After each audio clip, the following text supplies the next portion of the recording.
కొరింథీలకు రాసిన 2వ పత్రిక 4వ అధ్యాయము. కాబట్టి ఈ పరిచర్య పొందినందున కరుణింపబడిన వారమై అధైర్యపడము. అయితే కుయుక్తిగా నడుచుకొనకయు దేవుని వాక్యమును వంచనగా బోధింపకయు సత్యమును ప్రత్యక్షపరచుట వలన ప్రతి మనుష్యుని మనస్సాక్షి ఎదుట మమ్మును మేమే దేవుని సముఖమందు మెప్పించుకొనుచు అవమానకరమైన రహస్య కార్యములను విసర్జించి ఉన్నాము. మా సువార్త మరుగు చేయబడిన ఎడల నశించుచున్న వారి విషయములోనే మరుగు చేయబడి ఉన్నది.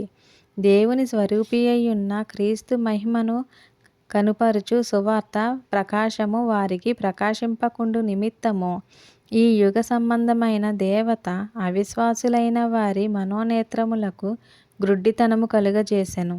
అంధకారములో నుండి వెలుగు ప్రకాశించునుగాక అని పలికిన దేవుడే తన మహిమను గూర్చిన జ్ఞానమును యేసుక్రీస్తునందు వెల్లడిపరచుటకు మా హృదయములలో ప్రకాశించెను. గనుక మేము మమ్మును గూర్చి ప్రకటించుకొనుటలేదు గాని క్రీస్తు యేసును గూర్చి ఆయన ప్రభువనియు మమ్మును గూర్చి యేసు నిమిత్తము మేము మీ పరిచారకులమనియు ప్రకటించుచున్నాము. అయినను ఆ బలాధిక్యము మా మూలమైనది కాక దేవునిదై యుండునట్లు మంటి ఘటములలో ఈ ఐశ్వర్యము మాకు కలదు. ఎటుబోయినను శ్రమపడుచున్న ఇరికింపబడిన వారము కాము. అపాయములో నున్నను కేవలం ఉపాయము లేని వారము కాము. తరమబడుచున్నను దిక్కులేని వారము కాము. పడద్రోయబడినను నశించు వారము కాము. యేసు యొక్క జీవము మా శరీరమందు ప్రత్యక్షపరచబడుటకై యేసు యొక్క మరణానుభవమును మా శరీరమందు ఎల్లప్పుడూ వహించుకొని పోవుచున్నాము. ఏలయనగా యేసు యొక్క జీవము కూడా మా మర్త్య శరీరమునందు ప్రత్యక్షపరచబడినట్లు సజీవులమైన మేము ఎల్లప్పుడూ యేసు నిమిత్తము మరణమునకు అప్పగింపబడుచున్నాము. కావున మాలో మరణమును మీలో జీవమును కార్యసాధకమగుచున్నవి. కృప ఎక్కువ మంది ద్వారా ప్రబలి దేవుని మహిమ నిమిత్తము కృతజ్ఞతాస్తుతులు విస్తరింపజేయులాగున సమస్తమైనవి మీ కొరకై ఉన్నవి.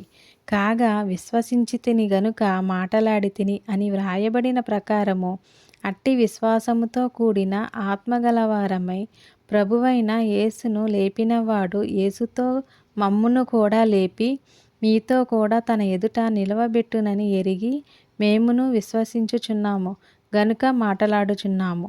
కావున మేము అధైర్యపడము. మా బాహ్య పురుషుడు కృషించుచున్నను అంతర్య పురుషుడు దినదినము నూతనపరచబడుచున్నాడు.